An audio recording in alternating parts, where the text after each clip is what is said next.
You know, guys, I've been watching this radar for 24 hours. You've been watching it for 24 hours, Tyler? I've been watching this radar for 24 hours straight. And so far, no sign of incoming attacks. You think we might have seen the last of them? No, I doubt it. The directors seem to think there were lots more where the Loon Squad came from, so I'd keep watching if I were you. You know, all this monitoring, it's making me so hungry. I think I might go to the kitchen and get another snack. I'll be back in a second. Brennan. Yes, Listen to me carefully. Okay, I'm listening. There is an apple in the refrigerator with a note on it. Okay. I'm not going to take it. Trust me, I'm not going to take your apple. I'll leave it alone. Is there anything else I need to know that might be in the fridge? Well, I put a bowl of chocolate pudding in there, so if you could not eat that, that would be great. Chocolate pudding. So pudding. Don't take the pudding? Yep, Gotcha. no All right. pudding. I'm going to head on. Oh, and I also put a sub sandwich in there, so please leave that too. That's mine. Okay, so pudding and a Subway sandwich. Yep. Okay, I won't grab that. That's fine. I'll see you. And I put half a watermelon in there. Watermelon. And okay. just a big chunk of cheese. Do I need to take notes? And a turkey leg too. So if you could just leave all that, that'd be great. So that's pudding, watermelon, cheese, and turkey leg. Okay, are you kidding me? Are you planning a fellowship meal or something? Like, come on, man. Why, yes, I am. Tomorrow night at my house, 6:30. You better be there. You coming? I mean, sure, free food. I'll be there. Yeah, why not? What is that beeping, guys? Is it coming from the radar?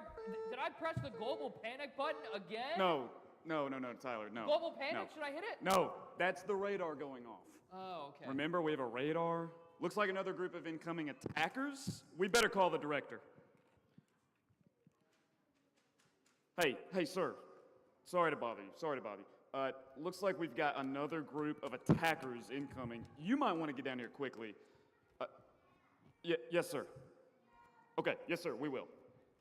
Well, what did he say? He said to keep an eye on it, and he'll be here in a second. Should we be nervous? No, it's I'm fine. getting very nervous. No, Tyler, no. Remember, the director said he'd be here in a second. Okay, in a second. But Brennan also said he would be here in a second, and that was like ages ago. That was more than a second. Fellas, at ease. All right. What's going on? Well, sir, it looks like there are several of them, but incoming attackers, they're all twisted up. It actually looks like they call themselves the Time Twisters. Oh. What do we know about that? Oh, okay. All right, so unfortunately, the Time Twisters, they are some of the most diabolical ones of all the attackers that we can have. I mean, their whole thing is they come in and they try to attack. Their whole point is to really argue about the age of the earth. Huh. Wait.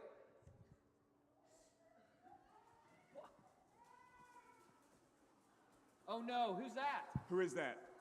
Uh-oh. Director, what is going Are those on? the Time Twisters? What is going on? Why are the... Okay. That was intense. Why are those guys twisting time? I don't get it. Is this about the age of the Earth? I mean, do we even know how old the Earth is? Well, not exactly. I mean, we know that according to the Bible that the earth is about 6,000 to 10,000 years old. So why would anyone want to attack that? I mean, that doesn't make any sense. Well, actually, it matters more than you think. You know, when I'm sitting here looking at the notes, it says we need to prepare for this attack just as much as the Loon Squad. Huh. And, wow. Hey, wait a minute. Where is Brennan? He was here, and again, he said he'd be back in a second, but he just left. Okay, but how long ago was that? Well, sir, it was definitely more than a second. If I had to guess, it's at least 3 seconds. Probably more seconds. Many, many seconds. All right, we need Brennan 12. here. We need Brennan. There he is. Oh, hey. Brennan, is that my chocolate pudding? First his apple, now my pudding? No, it's not your pudding, it's mine. Since you kept mentioning all this food, you made me really hungry, and I wanted pudding of my own, so I ran to the store and got some. Brennan, look at me. You said you'd be back in a second. What happened? Well, let me say, this is actually another perfect segue into how we need to handle this situation. You hear that? Another perfect introduction. All right, hey, look, guys, can we focus on the issue right here? We got some important things we need to go over here. You know, like I was saying when you weren't here, that the time twisters take the value of time and they stretch it just like Brennan did. Okay, once again, I am very confused and nervous, but mostly confused.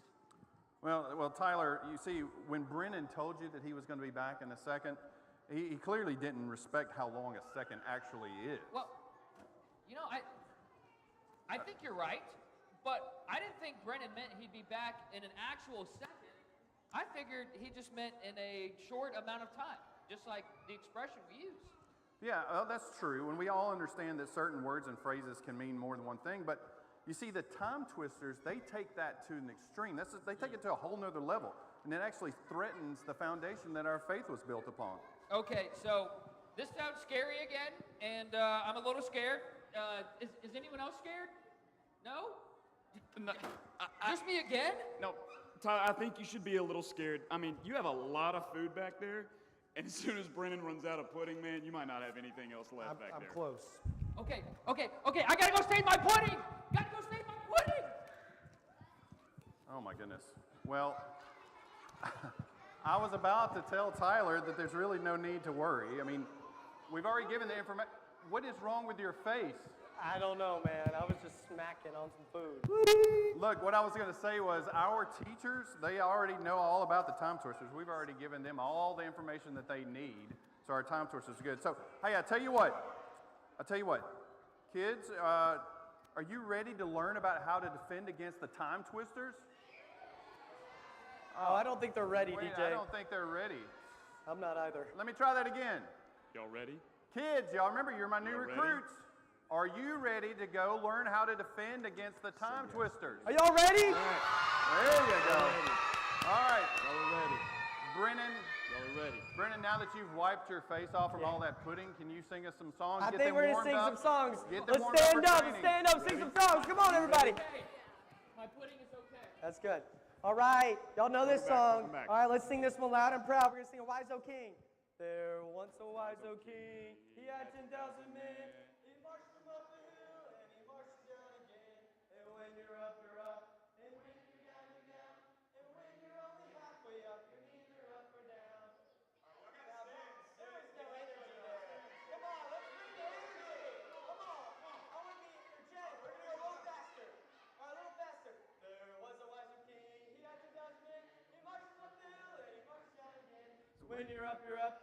When you're down, you're down. And when you're only halfway up, you're either up or down. Oh, my knees can't do that. That was not good either. Can we get more? Can I get more? Come on. All right, here we go. Here we go. Y'all ready? Ready? There was a king. He marched him up the hill. He marched him up the hill. Restart, Brendan. Restart. Way too much, Restart, way too Brendan. much Restart. pudding. I'm too much pudding. I'm gonna puke actually. He's got 10,000. He's going to march him up the hill and back down again. Here we go. Take it Here away, we go. Conley. Take it away, Conley. I'm gonna puke. All right, here we go. Brandon's going to finish his pudding. Follow me. We ready? Everybody ready? There was a wise old king. He had 2,000 men. He marched them up the hill. He marched them down again. When you're up, you're up. And when you're down, you're down. But when you're only halfway up, you're either up or down. No, we didn't finish it. Good job. Good job. Good job. Tyler, take it away.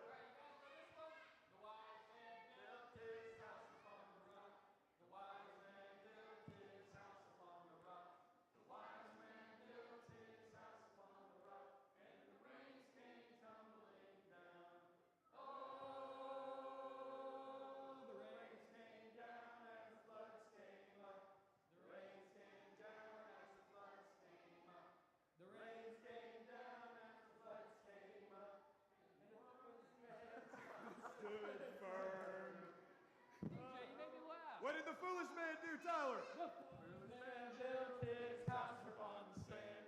The foolish man built his house upon foolish man built his house upon the sand, and the rains came tumbling down.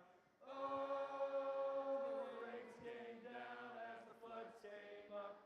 The rains came down as the floods came up.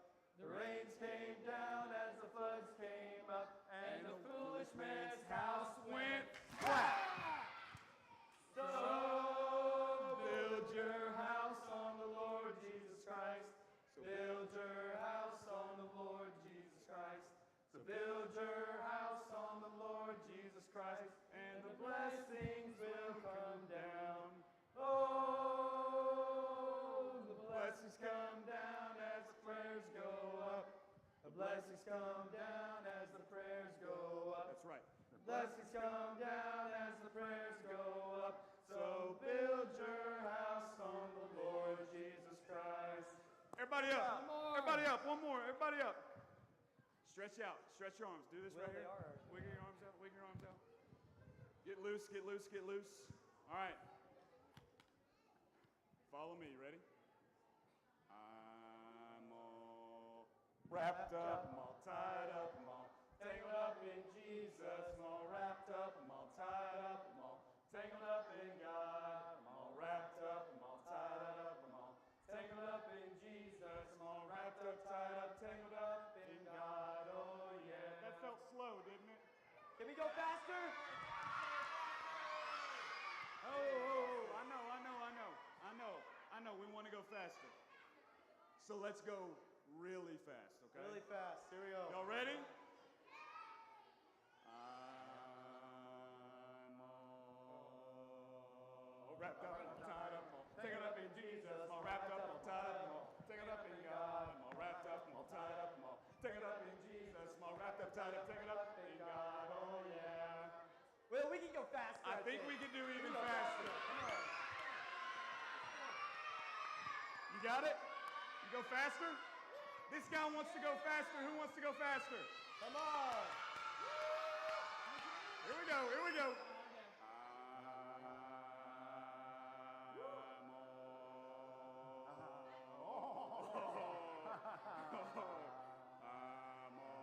Wrapped up, all tied up, taken up in Jesus, more wrapped up, tied up, taken up in God, more wrapped up, all tied up, taken up in Jesus, more wrapped up, tied up, taken up in God. Oh yeah. I'm winded. I'm winded. All right. All right, everybody. New recruits, I need you to get ready to go to training. Go with your line leaders Tired. to your first section. Let's do it to our song. Tiptoe, tiptoe in God's house. Tiptoe, tiptoe in God's house. Tiptoe, tiptoe in God's house. Tiptoe very softly. Tiptoe, tiptoe in God's house. Tiptoe, tiptoe in God's house. Tiptoe, tiptoe in God's house. Tiptoe very softly. Tiptoe, tiptoe in God's house. Tiptoe, tiptoe in God's house. Tiptoe, tiptoe in God's house. Tiptoe very softly. Tiptoe, tiptoe in God's house. I think they've all Tiptoe, tiptoe in God's house. Tiptoe, tiptoe in God's house. Tiptoe very softly. All right, don't eat Adults, the thank you for being here. Enjoy your class.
Hello, folks. How's everybody doing tonight? Good? I'm glad to see you. I'm glad DJ came and got me. I was sitting in the office there. Paul and I were just chatting about Mark Twain. And he goes, hey, aren't you supposed to be teaching? And I go, yeah. And he goes, well, I go, are y'all done? He goes, we've been done like 5 minutes ago. And so I heard what I thought was a amplified voice, and so I thought, well, they're still at it, you know. And so sorry about that. All right, well, I am glad you're here, and I enjoyed last night as we kind of started talking about themes of creation and evolution. We're going to continue that tonight. Some selected themes of it. There's so many things that we could explore, and the problem is choosing among all of the topics that we could talk about and that we could explore. And so what I want to do tonight, I'm going to may go in a couple of different directions. As we think about, last night, if you were here last night, we talked about the Christian doctrine of creation. And we explored that. We noted that there are 3 aspects of the Christian doctrine of creation. And one is that God created out of nothing, and we explored that in some detail. And the second aspect of the Christian doctrine of creation is that creation was a free act, and we explored what that means. And then the third aspect of creation that forms the Christian biblical doctrine of creation is that creation included both the physical and the visible sphere of creation and an invisible sphere of creation. And we, of course, are part of that visible sphere of creation. And so we just got into that a little bit as we ended things last night. I want to let me start tonight with, as I said, just some of the things, some of the problems I have is trying to decide, where I want to go with this. And so I thought tonight we would start it off with the first part of our time together is the uniqueness of man, which reveals the genius of God. When you embrace the Christian doctrine of creation and you really do, and as you explore creation and as we're able to dive deeply into the unique nature of every aspect of creation, including human beings, you really see phenomenal design. And of course, one of the central pieces of evidence that just our evolutionists can't deal with is the design. Even they will talk about the appearance of design. It sure looks like it was designed because things are so complex and things are so functional and things are so beautiful. And so when you combine those things, complexity, and when you combine functionality, and when you combine beauty, you put all of those things together, even evolutionary biologists or people who try to explain the origin of all things apart from God will say, well, yeah, I will grant that it gives the appearance of design. Well, it does. And because it gives the appearance of design, I would certainly argue means there is a designer. And so I thought, let's start out by talking about the uniqueness of man. When you look at man, it just is a reflection of the genius of God as a designer. So just what I want to talk about a little bit, and then we'll kind of transition about halfway through tonight, is show you how man really is just a glorious being. We are just glorious beings, and we are brilliantly designed. Everything that you see about the human body, we often take these things so much for granted, and yet it all reflects a masterpiece of design. Of course, there's two worldviews on man's origin. One, of course, is the evolutionary explanation, the evolutionary worldview that says you're just a result of chance. You are the result of mindless, purposeless, unguided forces. Your ancestors were wild animals, and you evolved eventually to become a hunter and gatherer. That's who you are.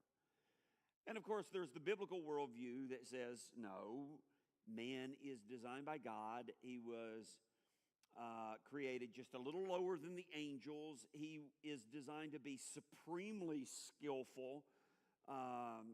He was designed to be far more than a hunter and gatherer. He's designed to do great things. And mankind is designed to do extraordinary things. You'll often hear evolutionists say that, well, we're really, when you put us side by side with a monkey, a chimp, when you put us side by side with a chimp, they'll say the differences are just a few percentage points. When you look at all of the,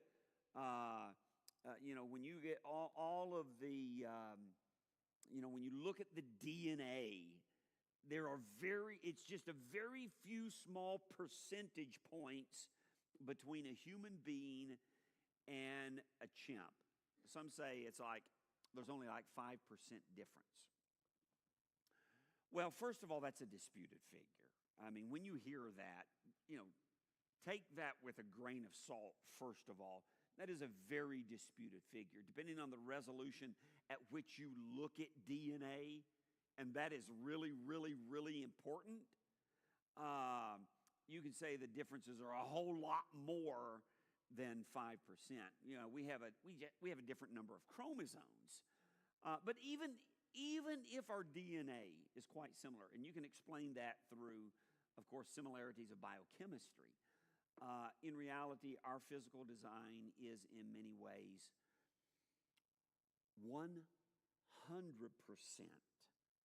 different than that of apes. Apes are designed for survival. Human beings are designed for far more than survival.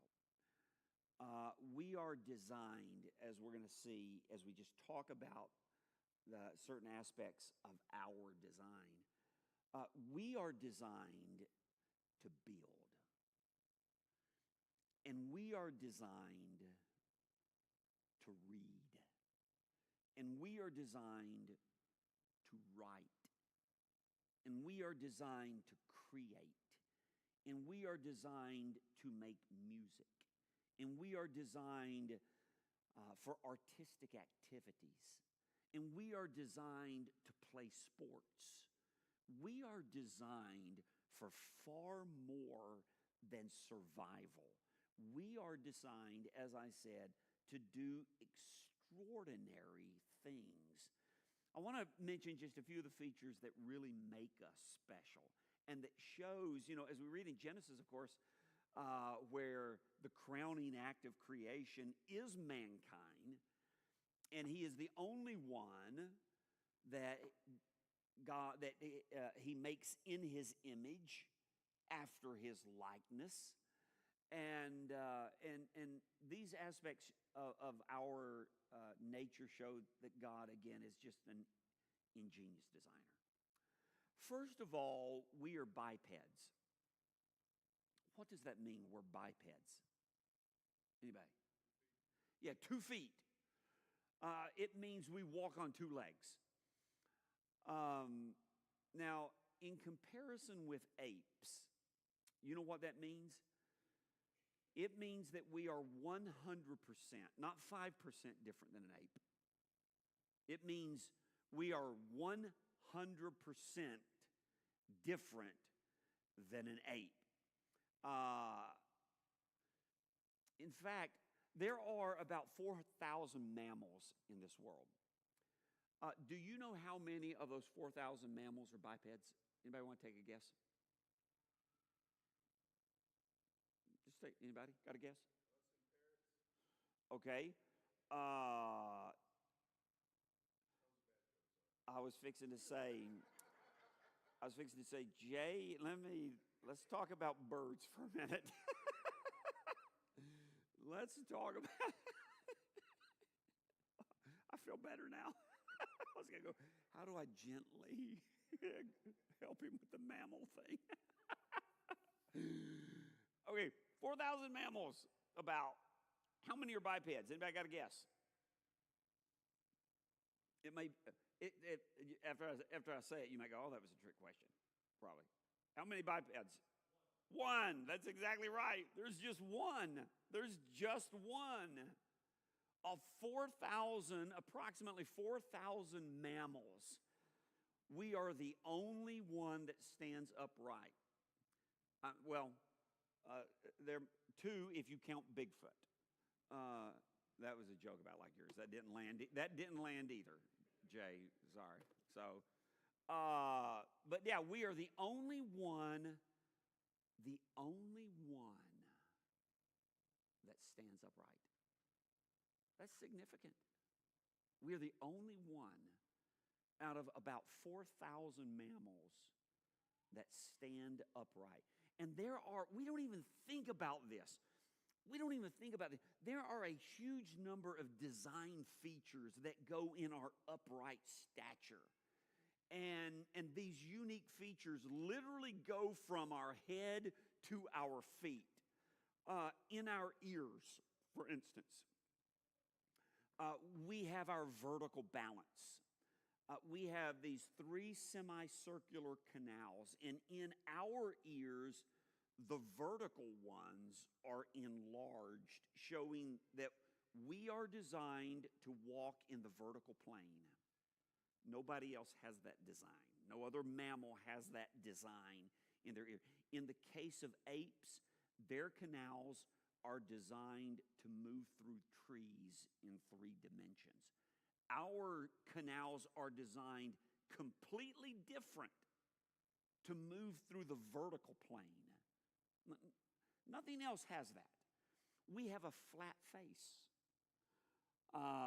Listen, that is very important when you're a biped, because if you're a biped, and there's only one, that's us, you have to be able to see the ground in front of you so that you don't stumble. Apes have chins that come out. They can't see the ground below them. But they weren't designed to move through the vertical plane. They weren't designed to stand upright. They're not bipeds. We have an upright neck joint. Our spine enters our skull from underneath. With apes, it enters from behind. We have an S-shaped spine. Apes have a C-shaped spine. We have upright hip joints. We have angled femurs, which bring the feet below the center of gravity of the body. We have upright knee joints, long legs, arched feet, strong big toes. We take all of these things for granted. We don't even think about them. But it's in moments like this when we can talk about them a little bit that after we do talk about them, we go, wow, that's an impressive design. That's amazing that all of these features come together that allow us to do things that nothing else can do. Obviously, we've been designed for a different purpose. In particular, we have this amazing arched foot. And from a mechanical point of view, the most wonderful part of your body is your feet and your hands. From a purely mechanical point of view, your feet are very unique in creation. Now, I know that some of you have some very ugly feet. I know that. That's just human nature. I have very ugly feet. I do not wear sandals. My wife wears chacos everywhere and sandals all the time. and I do not. And the explanation is very simple. I don't have feet that lend themselves to sandals. And, but no matter how ugly your feet may be, the fact of the matter is, it is so unique in creation, and from a design point, it is still one of the most wonderful parts of your body. See, apes don't have arched feet. It's that arch that gives us balance. Apes have a flat foot because their feet are basically like what? Anybody know what an ape's feet's basically like? It's basically like a hand. They basically have 4 hands is basically what they have. So it's because of the arch that we can feel the heel, we can feel the sole, and that makes it easy for us to stand and have balance, even though we're not even conscious of this stuff. I feel the back, I feel the front. Apes would be wobbling all over the place because they can't feel the back or the front like we can because of the design of our feet. They can stand up on their back legs, but for more than a minute, they would probably just flop over. That's because they don't have feet like we do. This incredible mechanical design, they can't maintain that front-back balance. And they don't have a big toe. They don't have a big toe. And that's really important for walking and running. You want to know what it's like for an ape to walk on 2 legs? Because they can a little bit. We've seen them do that. They can do that a little bit. But if you want to know what it's really like, then do a handstand and start walking. It is very hard to do that. And that is about how it is for them to walk. They simply cannot walk for long distances on 2 legs. When it comes to our foot, we have this 3-point contact on our foot. And any engineer will tell you that a 3-point contact is the perfect interface with the ground. You've got 1 point on your heel, you got 1 on your big toe, and you got 1 on your little toe. And we can easily stand on 1 leg because we can put the center of gravity through those 3 points on the ground. We can do that. That's amazing. I mean, we just take that for granted. If there were an ape next to me and he tried to do that, he would just immediately flop over. He can't do that because he does not have these 3 points of contact on the foot. You know, the key to being good at sports, one of the keys is being able to push off on the front of your feet. It helps to accelerate, it helps to dodge, it helps to turn. Apes can't play sports because they can't stand on the front of their feet. We have this unique agility on 2 legs, and we have this ability to run long distance. I think the record's like over 150 miles in 24 hours. Now, that doesn't mean you can do that, but human beings have the potential to do that. Apes certainly don't have the potential to do that. We have the ability to play ball-carrying sports because we can walk, and we have our hands. Since we can walk, we have our hands free. We're just incredibly designed to work and to play. We're just incredibly designed. And, just to give you just a little bit more evidence of design there, your knees have this wonderful locking mechanism. You may not know that.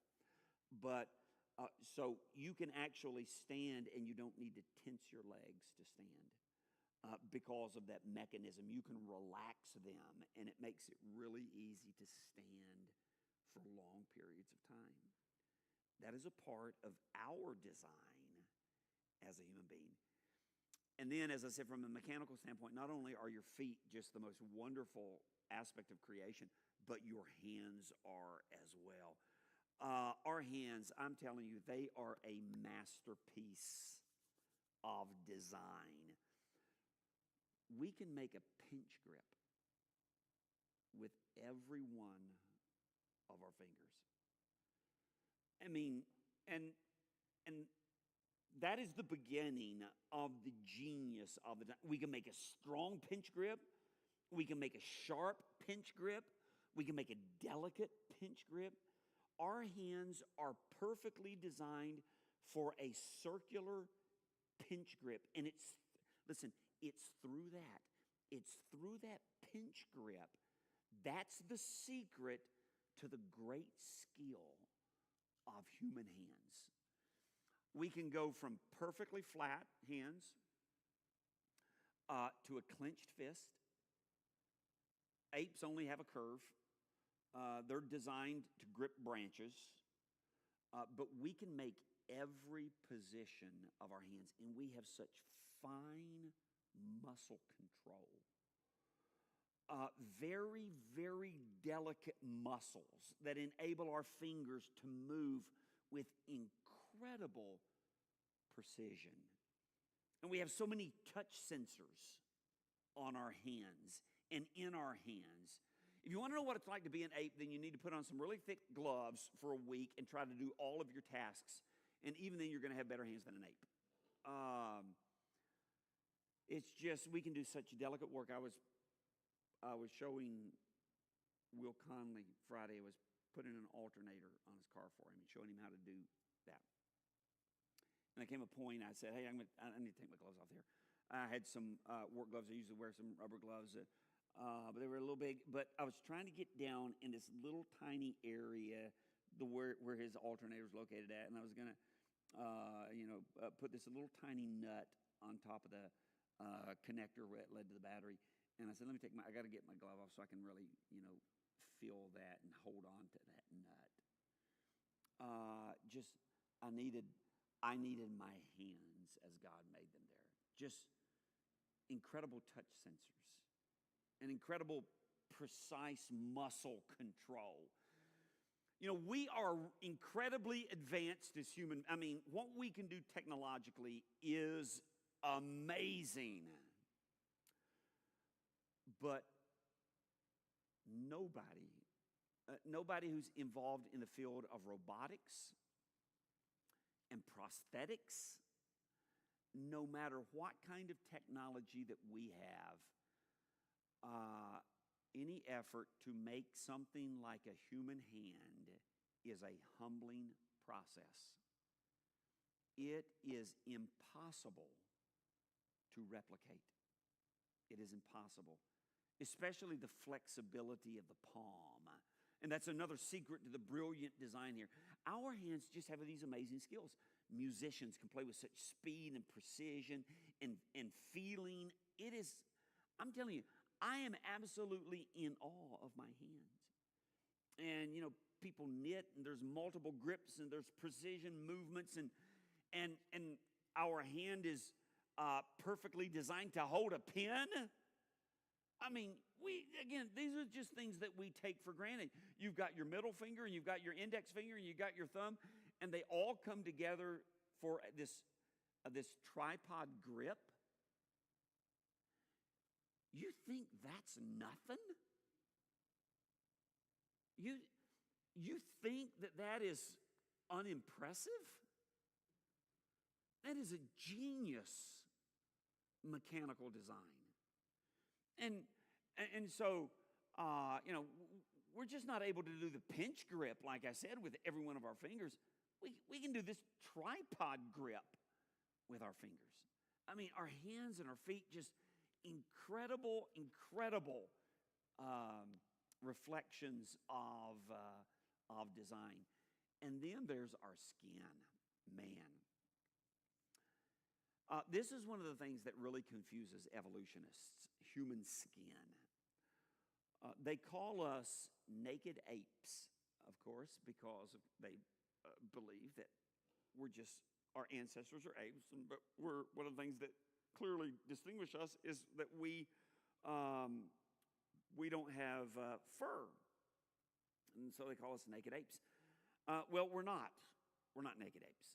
We're brilliantly designed human beings with amazing fine skin. Skin is so complex. I don't know how much complexity you knew about skin, but it is incredibly complex. It is incredibly intricate. It is brilliantly designed. Some unique features, again, there are so many fine touch sensors in our skin, pressure sensors, lots of sweat glands, little layers of fat to help keep us warm because we don't have any fur. We can produce vitamin D. All of this makes us 100% different, not 5% different than apes, 100% different than apes. And our touch sensors, all these touch sensors in our skin are just of a wonderful design. Engineers will tell you that one pressure sensor is a complex design. It is a very, very complex design. And we have thousands of pressure sensors in our skin, thousands in our hand, thousands on a finger. And we have different kinds of pressure sensors. Some detect big force, some little force, some brief force, some long-lasting force. God has thought of everything when he designed us to do brilliant things. And one thing we often take for granted about our skin is its ability to cool us down. We have this uniquely large number of sweat glands, and so we're able to sweat a lot. And as you know, that actually is keeping us cool. And then when sweat evaporates, it's because that we have this smooth skin that we have what's called evaporative cooling. And we can adjust our clothing, which is key to keeping cool. You know, if you've got a dog and your dog runs too much, you know what happens. Dog has to stop. He or she can't take their fur off. And so all they can do is just open their mouth and stick out their tongue and pant. That's all that they can do to try to cool down. We can adjust. And that allows human beings to work and play for long periods of time. If you want to know how your dog feels, do this experiment. Put on a really thick overcoat, run 5 miles, and then just stick out your tongue and see how long it takes you to cool down. It's going to take you quite a while to do that. And so the skin is just really amazing, really amazing. Another thing we take for granted, facial expressions. The facial expressions help us communicate. We all know that. Communication is not just words, but one of the things they help us communicate our feelings very, very quickly is our facial expressions. And it is amazing that God has given us the ability to communicate in that way because he did design us to communicate with one another. And so this is very, very important. We're emotional beings, again, designed to communicate. And one of the things that enhances our ability to do that and express our emotions is the fact that we have all of these muscles in our face that help us with these expressions. Apes have about 26 facial muscles, and human beings have about 50, about twice the number. And we have about 24 of those 50 are just for facial expressions. These tiny little muscles around the mouth for making subtle expressions. Scientists say that human beings can make up to 10,000 facial expressions. That's mind-blowing. But, God gives us abundantly. And God has done so in our face, in our hands, in our feet, in our brains. Let's talk about just a couple more real quickly, and that is our unique speech. Speech. How many words are in an ape's vocabulary? How many? No, one. All right, yeah. A grunt. So, no, 0. You're right. We have 1 million words. 1 million words in English. That doesn't make us 5% different than apes. That makes us, like everything else, 100% different than apes. In 2010, Harvard researchers and Google estimated that there's just over 1 million words in English. Studies show that men speak about 4,000 words a day. Women about 10,000 with gusts up to 10,000. 8,000 with gusts up to 10,000. We communicate a lot. We say a lot of words. And our ability to speak, our ability to sing is a wonder of mechanical design. We have these vocal cords in our throat that vibrate the sounds, very, very delicate folds. We have a deep throat for resonance. Apes don't have deep throats.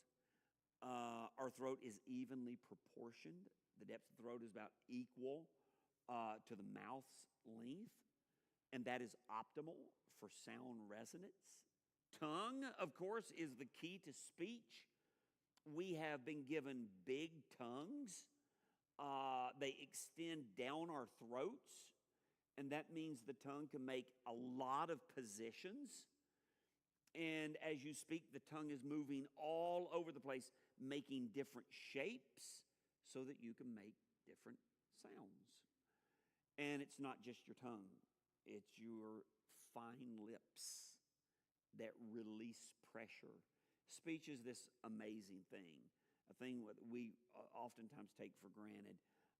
And of course, driving all of this is this software that is our brain, and that is another incredible and incredibly unique part of our design. One of the most, if not the most complex part of the human being is our unique brain. We have this unique motor cortex. That's the part of the brain that controls muscles. And it is absolutely fascinating about human beings. Even though there are hundreds of muscles throughout the body, a quarter of the entire motor cortex is dedicated to just the hands. So that goes back to the incredible design for the hands and what God intended us to do, the skill that He intended to give us with the hands. Again, it designs us to, it shows that He designed us to build things, to create things, and He's given us this incredible software back here to drive these amazing hands and figures. And then about 25% of the motor cortex is dedicated to our facial muscles. It's just absolutely amazing. That's a lot of software that God has put in us so that we can smile at each other and so that we can express our feelings and emotions quickly and with precision. It's amazing. We also have unique intelligence. We have the ability to memorize vast amounts of info. London cab drivers have to know how to get to all 25,000 streets. It is probably, some say, the most difficult test to take in the world to be a London cab driver. Now, I don't know if it's still that way with GPS now, but at one time, if you were going to be a London cab driver, you had to memorize how to get to all 25,000 streets. Again, the ability to memorize vast amounts of information. And there are, competitions to check human memory. There's competitions for everything. And one of these is to memorize pi. And it's tough to memorize pi because there is no pattern for pi. And, the pi, just the decimal places just keep going out forever. And so the world record for memorizing pi is held by a Japanese guy. And interestingly enough, there's men only in the competition because only men are stupid enough to memorize pi. He spent his whole life.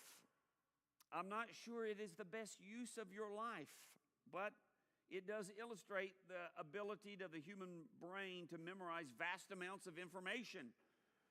He spent his whole life learning pi, and he hasn't memorized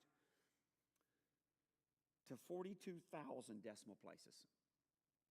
He hasn't memorized to 42,000 decimal places. It takes, you say, how long does that take to go through that? Several days.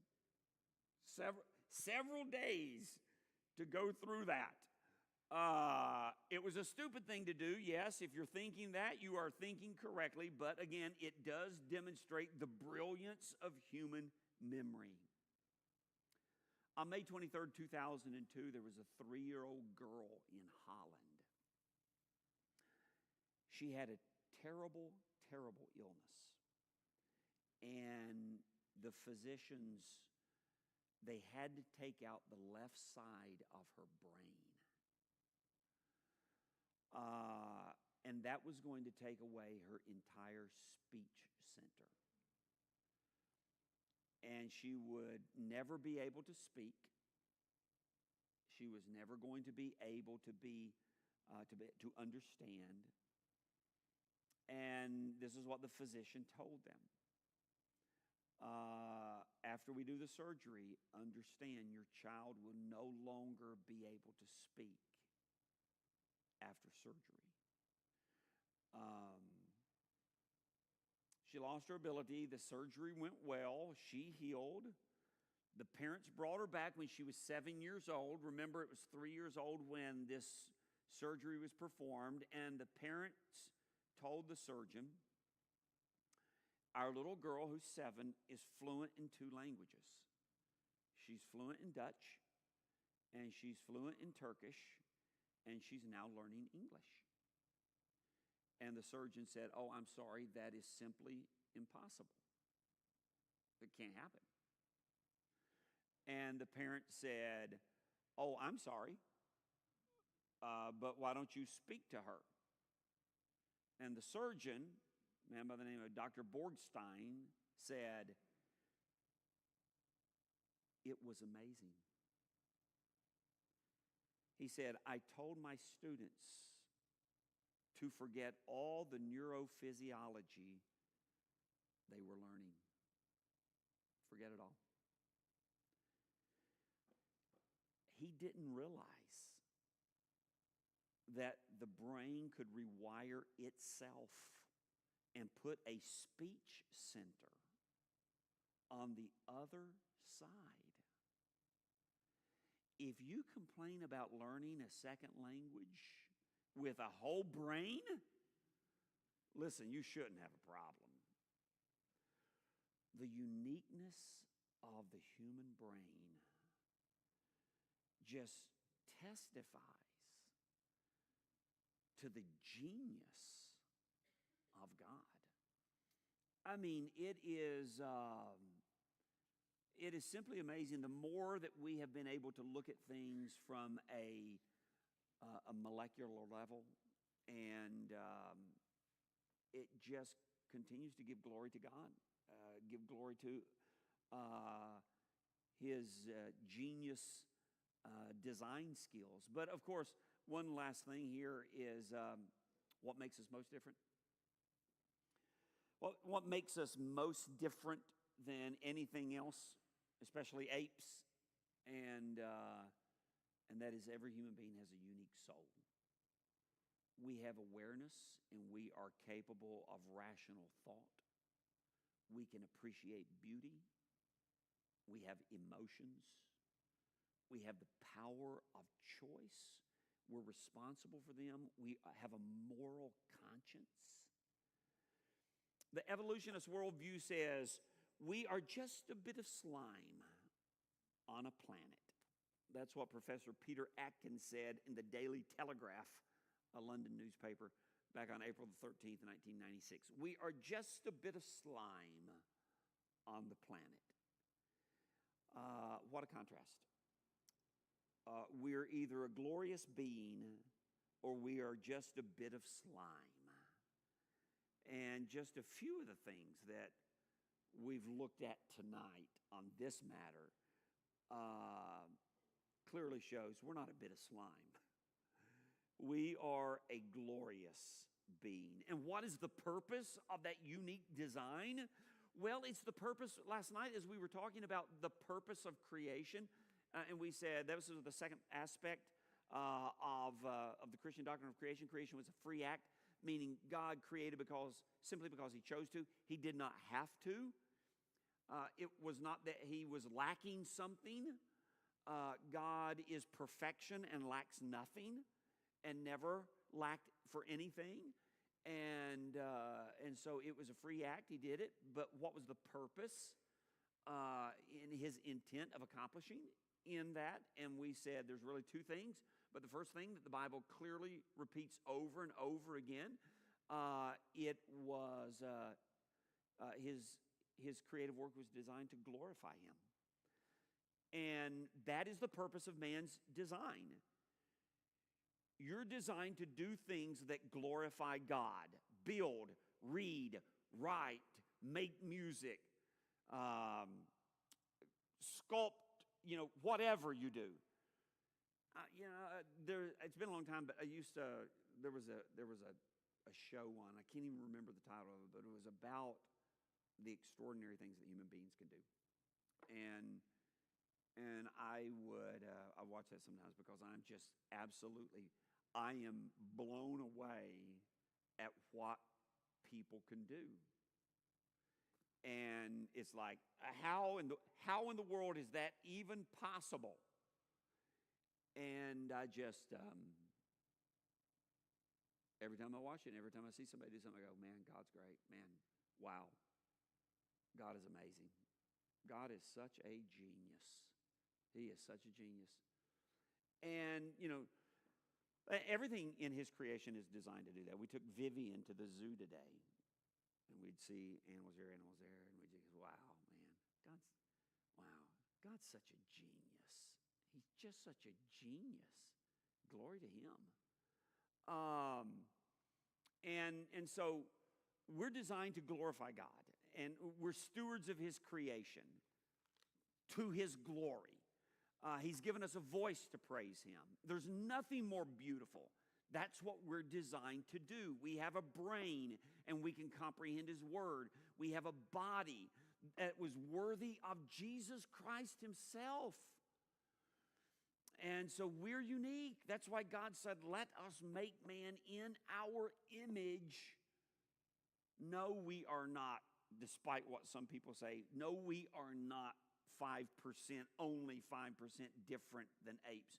We're 100% different than apes. We're unique physically, we're unique emotionally, and we are unique spiritually. We are designed to have a unique fellowship with God to last forever. And so don't take anything about yourself for granted. Always give glory to God for his wonderful, wonderful, wonderful design. Okay, before we shift gears, questions, comments, observations, anything that you want to share or ask? Yes, ma'am.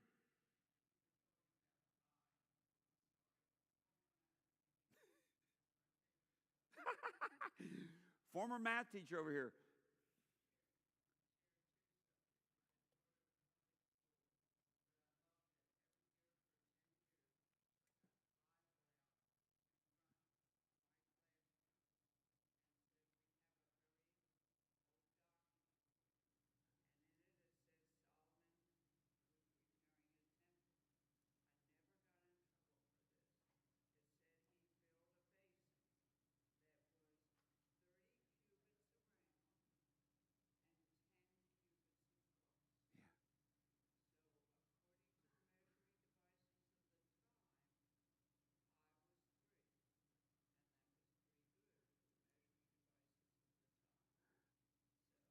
That is absolutely awesome. Listen, I wish that I could repeat what you just said, but she was a former math teacher, and she used to bring out the Bible, and she never got in trouble for this. God bless you for that. God bless you for that. And I love that you did that, and you had the courage to do it, and showed in Solomon's design. For which piece, which article of furniture? A basin. And it described the measurements of the basin that was based on the understanding of pi at that time.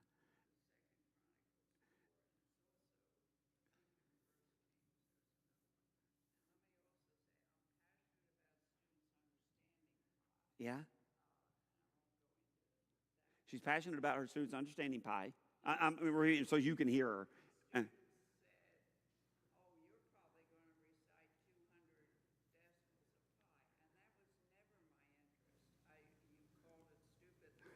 42,000.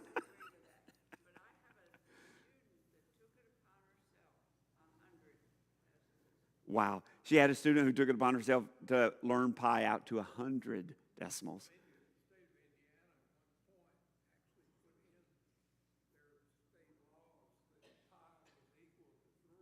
Yeah. Yeah. That's right.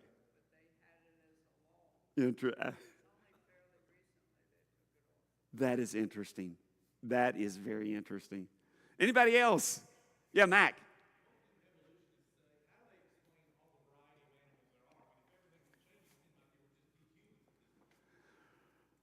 Yeah. Well, how they would explain it. Let's talk about that. How do evolutionists explain all of the variety? So let's talk about that. Let's talk about, and let's see, what time do the kids come back in here tonight? I'm guessing about 7:45. So we got about 10 minutes, I think. Okay, and we'll pick this up kind of tomorrow. We'll start talking a little bit more about, what I want to talk about tomorrow is we're going to talk a little bit more about understanding. We're going to explore how a lot of people today are saying that you can actually, there is a way in which you can both be a Christian and embrace evolutionary theory. And so we'll talk about that. Let me give you a heads up first and tell you that that is absolutely absurd. It is impossible. There is no middle ground to that, and we'll explore that tomorrow. But how do the evolutionists explain all of the variety? Wouldn't there only be human beings?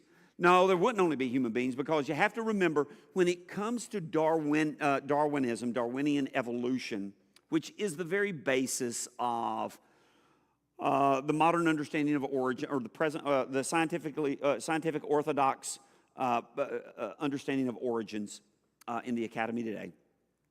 And it's still the basic fundamental part of it.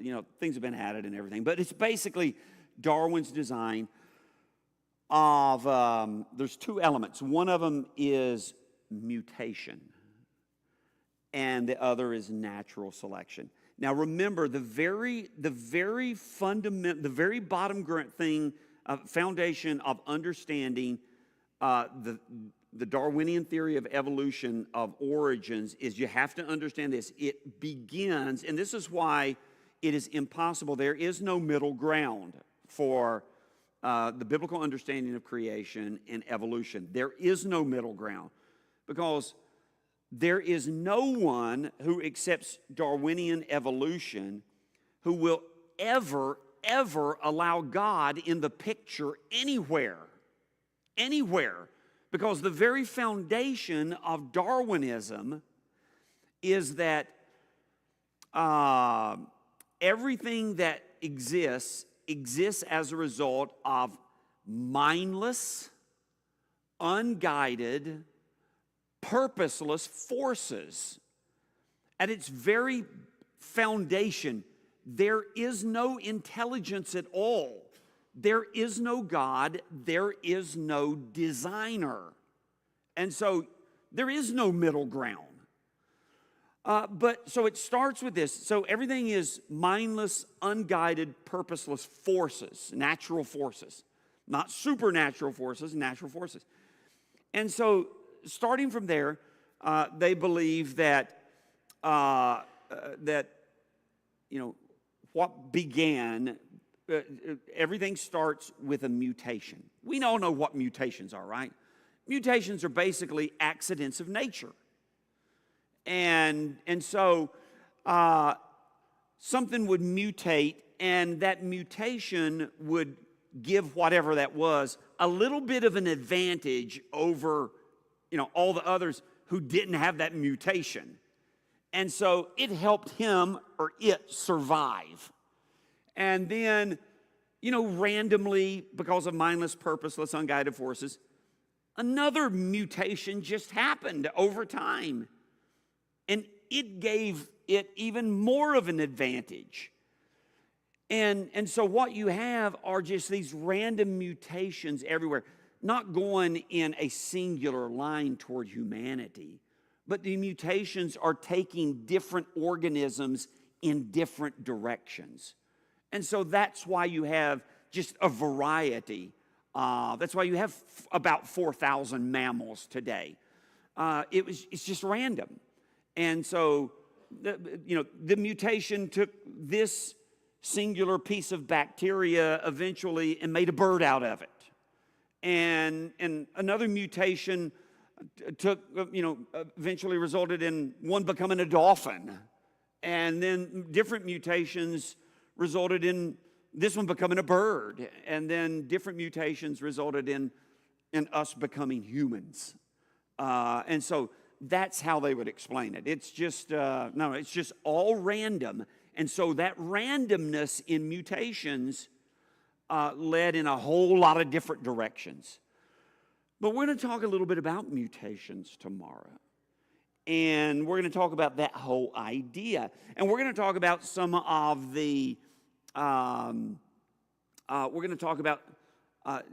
the proofs that the evolutionists present to support their understanding that through mutation and natural selection, we can get the world that we have today. And so that'll be the primary discussion.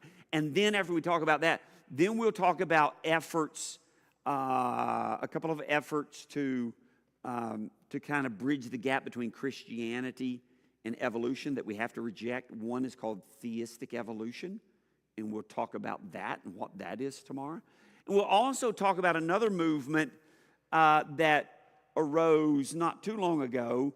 It's not anti-Christian, but it's not really Christian either, and they have a lot of good resources, but it's called the intelligent design movement. And we'll talk a little bit about that tomorrow as well. Well, listen, it's about 20 till. Any other questions, comments? If not, we'll just go ahead and shut it down tonight. Going once, going twice. Thank you so much for being here. I appreciate it so much. I hope you have a wonderful rest of the night. I hope to see you tomorrow night as we continue our study.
to present tonight's report. Again, all defenders, please gather in the Situation Room.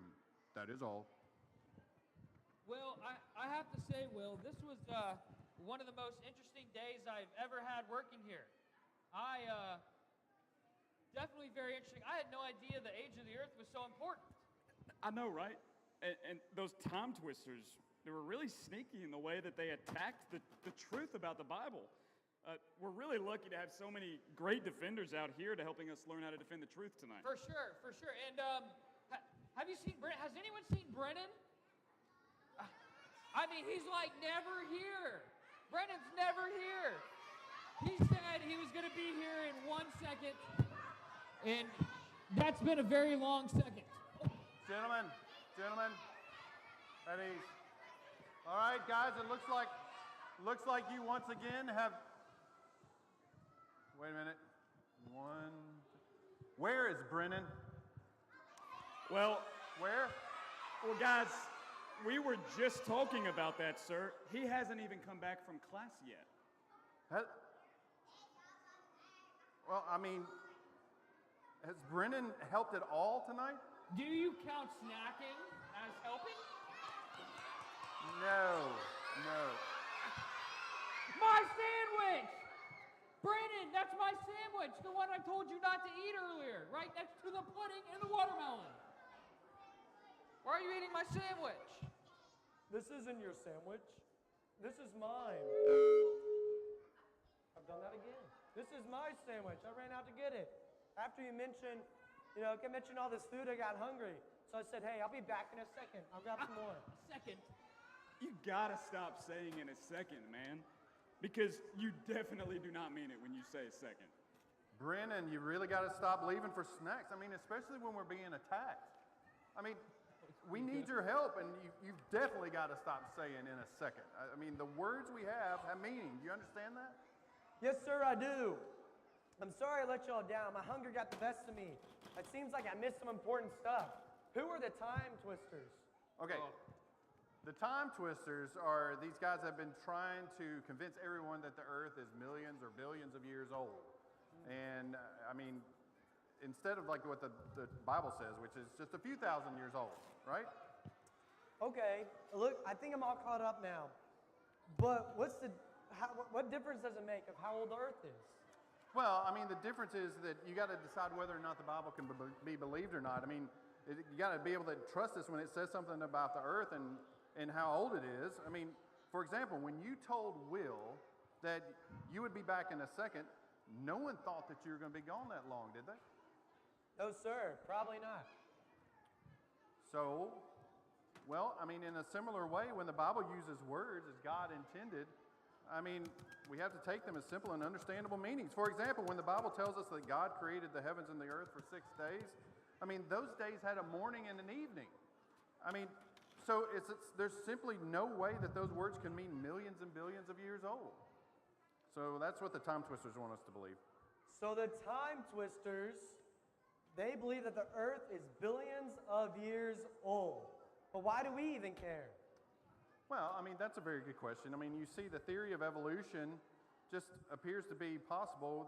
In order for the theory of evolution to be possible, you would end up having to have that much time to be able to have all these little microevolutions to happen.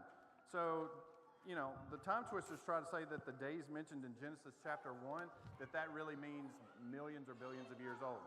Okay. I think I get it. So when I say I'll be back in a second, I was actually gone for a really long time. Right, yeah, that's right. The word second either means a literal second or it means a short while. But it's not a phrase that you should do when you're going for an hour. However, the time twisters were misusing God's words so much more and more, just like you misused yours. So the good news is that we now we get to hear about your report today. I was already with it over here, sir. Why do you not need to hear it? Well, because I explained everything we learned today to Brennan. I see what you did there, sir. That's why you're the boss. Well, you know, so with the exception of Brennan's poor work ethic and inaccurate choice of words, maybe his odd eating habits, I would say that we have successfully defended the Defenders against the foundations of the universe again. Good job, gentlemen. I'm going to write that down that you guys did a wonderful job. Along with all of you guys, you did a fantastic job. Good job there. I'm going to make note of that too. So, I've got a real question. Let me finish this note right here. I've got a big question for you. All right, I am pretty convinced. This is really important, really important. I'm really convinced that you guys now have helped to defend against 2 attacks. But I'm pretty sure, because I have intel that tells me that there are more attacks that could be coming our way. I need to know, how many of you are planning on coming back tomorrow? I need to know how many defenders I'm going to have. Let me see those hands up high. Harris Hammond's coming back. All right. Me. All right, that is excellent. Let me make note of that. I counted all of you with my super counting abilities there. All right, I know more attacks are coming this way. Guys, I think it's time, because they've done such a good job, I think it is time to warm them up and send them off back to the barracks. Let's do some songs. Everybody stand up. Everybody stand up for me. All right.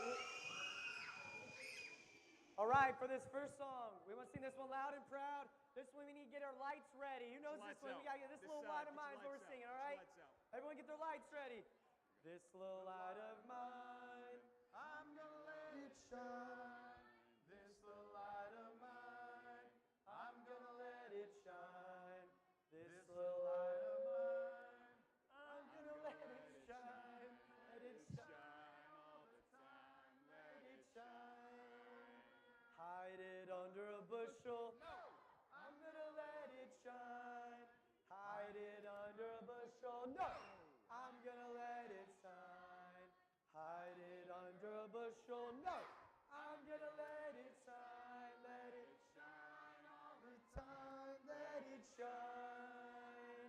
Don't let Satan it out. I'm gonna let it shine. Don't let Satan it out. I'm gonna let it shine. Don't let Satan it out. I'm gonna let it shine. Let it shine all the time. Let it shine. Oh yeah. Now I think we've got time for one more. One more. I think we've got time for one more. Now listen up. I need to talk to the guys for just a second. That's right, guys. Guys, we really struggled yesterday, didn't we? You let me down. I need my guys, okay? I need my guys to bring the energy tonight. We're about to do Booster again. Guys, I believe in you. I need the guys to be loud, okay? Loud. Let's beat the girls tonight. Who's with me? Ready? Here we go. Booster, here we go. Hold on. Just the guys. Here we go. Booster.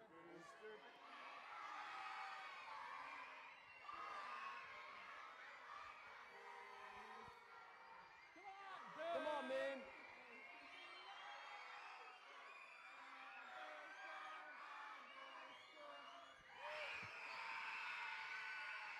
Well done. Hey, no. Hey, we're good. Hey, listen.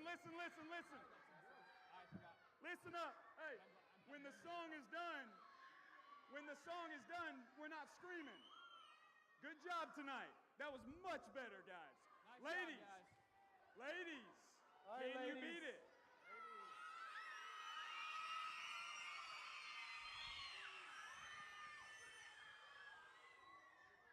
Adults, assume the position. All the adults, assume the position. Cover your ears. Ladies, here we go.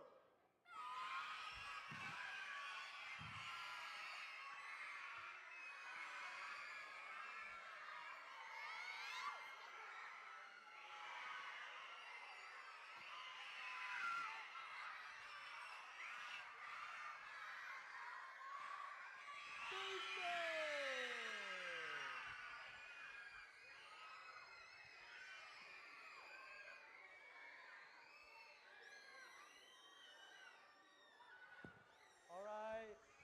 Have a seat. Okay, Have a ladies, seat. let Have us a seat. judges communicate real quick. And boys, and we'll get to you who won.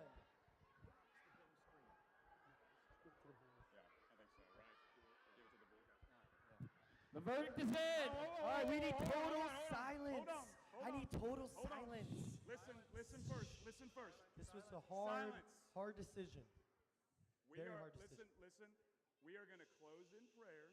Then We're going to have the adults do it. No, it doesn't. all the adults. We're going to close in prayer. Then I'm going to announce who won tonight, okay? But you got to be quiet, and we're going to close in prayer. Everybody with me? Okay, guys, let's close in prayer.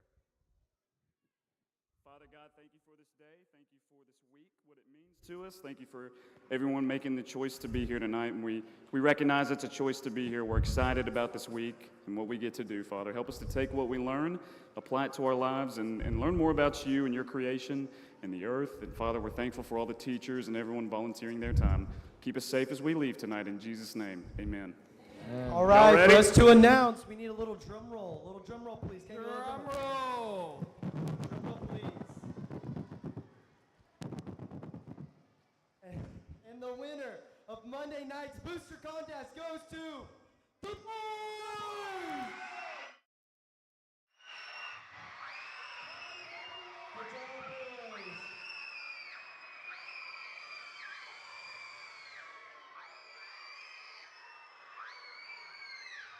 Thank you so much for coming out to VBS tonight. Parents, come get your kids. Thank you so much for coming to VBS tonight. Have a good night, guys. Have a good